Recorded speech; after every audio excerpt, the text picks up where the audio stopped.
estes conosco, Senhor, exultemos de alegria. Sabe que uma coisa que eu fico pensando, quando Jesus conseguiu olhar nos olhos de Simão, a maior dificuldade da evangelização de Jesus talvez tenha sido ali. Talvez tenha sido muito mais fácil aquele momento do que a própria crucifixão. Talvez Jesus tenha sofrido muito mais no momento em que encontrou Simão ali prestes a ser crucificado, sabendo que o seu melhor amigo o havia traído há poucos minutos. Não, eu não conheço esse homem. Eu não conheço. Você sabe o que é ser traído. Talvez a traição de Pedro tenha doído muito mais no coração de Jesus do que a própria crucifixão. Sabe por quê? Um dia Jesus encontrou Simão nas margens do rio e ele era apenas um pescador.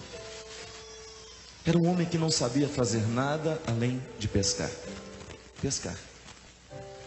Tanto é que naquele momento em que Jesus passa e pergunta: quem é você? Simão deve ter dito: eu sou apenas um pescador. E você é famoso demais para vir querer falar comigo. Certamente Jesus sorriu naquela hora e convenceu Simão de que ele não era apenas um pescador, de que se ele quisesse, ele poderia ser muito mais do que estava sendo naquela hora. Naquele momento Jesus convence Simão a tornar-se Pedro, a deixar de ser apenas pela metade, de ser apenas um pouquinho de homem, e o convence a ir além, e o convence a ser mais, e o convence a subir, a descobrir dentro dele coisas que até então ele não sabia que existia. Pedro correria o risco de morrer sem saber que era um grande pregador, se antes não tivesse encontrado os olhos de Jesus, que o desafiou e o fez a enxergar dentro dele um grande homem, que corria o risco de morrer sem saber que existia. Foi esse homem que Jesus fez ser mais, que Jesus tirou tudo o que tinha de melhor, que naquele momento em que Jesus mais precisava dele, disse: não, eu não conheço esse homem. Mas o mais bonito é que depois, quando os discípulos, desanimados com a morte de Jesus, e eles se decidem a voltar a pescar, porque estavam desiludidos: o nosso mestre está morto. A primeira atitude dos discípulos depois do Calvário foi dizer um para o outro: vamos voltar a pescar, porque é a única coisa que nós sabemos fazer. E lá estavam eles jogando as suas redes no mar, quando de repente o ressuscitado chega e ilumina com a sua presença aqueles homens que já tinham esquecido quem eles eram. Toda aquela história de crescimento que Pedro havia vivido, toda a história de crescimento que João havia vivido, eles esqueceram naquela hora. Foram voltar à vida antiga e de repente Jesus chega e, sem dizer nada, ilumina a cena da vida deles. E era como se eles pudessem olhar para trás e dissessem: Pedro, é claro que ele está vivo. Sabe por quê, Pedro? Você não é mais aquele homem rude que um dia eu encontrei. E Pedro certamente olhando para João: é verdade, João, eu vejo que ele está vivo em você, porque você não é mais aquele homem do temperamento pavoroso. Tu és um homem amoroso hoje, João, e você aprendeu com ele. Ele está no meio de nós, porque eu vejo ele vivo em você, porque eu sei que ele está vivo nos seus olhos, porque ele trouxe para fora um homem que você não sabia possuir aí dentro de você. Obrigado. E naquele momento em que os olhos de Jesus se encontravam com os olhos de Simão, ali nas margens daquele rio, aconteceu aquilo que eu considero o gesto mais bonito de evangelização que nós podemos fazer uns pelos outros. Quando Jesus encontra o pior de todos os homens, por um instante, ainda que por um instante, ele faz esquecer quem ele era. para Ele se ocupar apenas de uma novidade que Ele pode ser. Por isso que eu gosto de dizer, eu não fiquei padre para lembrar que você é pecador. Não, eu fiquei padre para lhe fazer esquecer que você é pecador.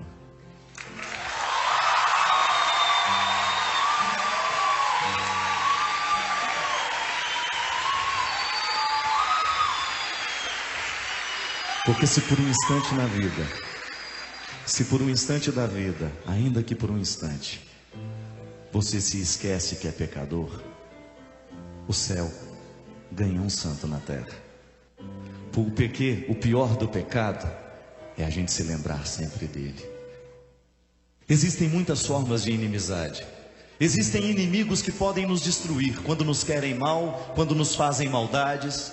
Mas eu posso lhe garantir que o maior inimigo que nós podemos ter na vida não está muito longe, está dentro de nós. No momento em que você se recorda o tempo todo que você não sabe, que você não pode, que você não deve, que você não vai dar conta, que você é um perdedor, que você não sabe fazer as coisas certas. No momento em que você se recorda o tempo todo que você não dá certo, de que você é um caso perdido, Deus está perdendo nessa hora. Porque Deus vence nessa vida é no momento em que a gente ergue os olhos e diz: eu consigo, eu alcanço, porque Deus já quis antes de mim. Eu não tenho direito de me sucumbir aos olhos daqueles que me detestam, eu não tenho direito de me sucumbir aos olhos daqueles que me querem mal, porque Deus me quer bem. Por que eu vou me ocupar dos comentários daqueles que não me amam? Por que eu vou ficar pensando o que os outros estão achando de mim, se o que na verdade, o que me salva é o que Deus sabe ao meu respeito? O que você tem que se ocupar é disso. Esqueça por um instante os que não gostam de você. Esqueça por um instante do problema que você tem. Esqueça por um instante da derrota que você sofreu. E quem sabe, esquecendo daquilo que não foi bom, o seu coração possa se ocupar de alguma coisa que é boa nessa vida. Tem gente que é especialista.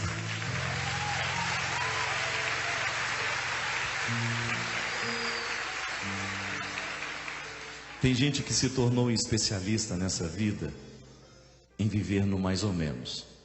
A gente pergunta: como é que vai você? Mais ou menos. Como é que vai a saúde? Mais ou menos. Como é que está lá na faculdade? Mais ou menos. Como é que está o marido? Mais para menos. Né? Como é que está aí a sua esposa? Mais para menos que para menos. E a gente se acostumou a ser só mais ou menos. Como é que você é filho? Mais ou menos. Como é que você é pai? Mais ou menos. Como é que você é irmão? Como é que você é amigo? Deus me livre de gente mais ou menos. Cristão não tem o direito de ser mais ou menos. Sabe por que a gente tem que ser bom demais? O tempo todo. Extrair o que você tem de mais bonito dentro de você. Fazer vir para fora o tempo todo a sua coragem de lutar contra você mesmo, que você é o seu maior inimigo. Você é que é derrotado. Você é que se derrota. Você é que não se permite vencer. Não coloca a culpa no mundo não. Olha no espelho e tenha coragem de dizer: se a minha vida não está dando certo, é porque eu não faço dar certo. Às vezes nós colocamos a culpa em Deus e o mundo. Todo mundo está contra nós, quando na verdade a gente não se apercebeu de que nós é que estamos lutando contra nós mesmos.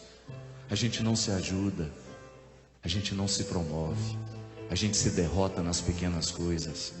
Não. Seja feliz quando puder.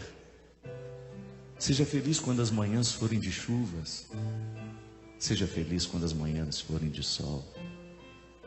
Seja feliz quando não tiver dinheiro. Seja feliz quando tiver também. Seja feliz quando estiver doente.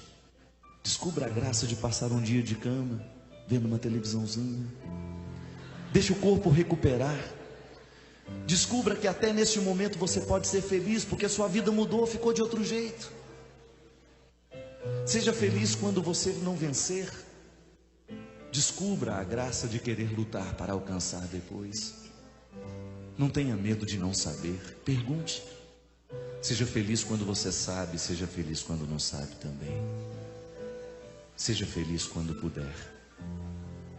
E eu posso lhe assegurar que quando Deus puder, quando Ele tiver chance, Ele entra definitivamente no seu coração e tudo estará resolvido.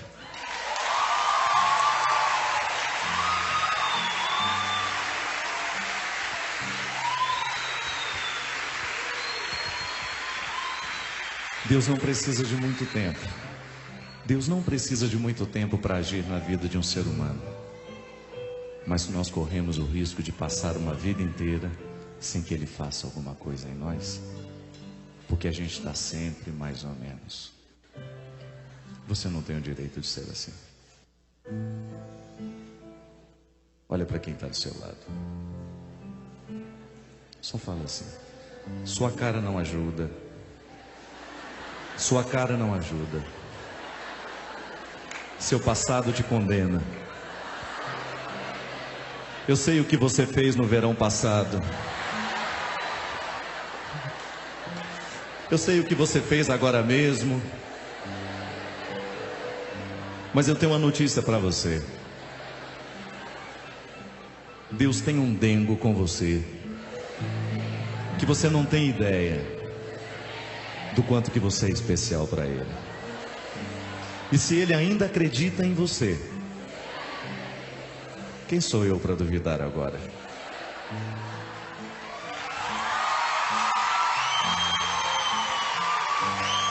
E eu espero por você e não me canso de esperar. A porta aberta vou deixar. Se quiser pode voltar. E eu espero por você e não me canso de esperar. Meu coração, quando você se aproxima. Maravilhas fez conosco o Senhor.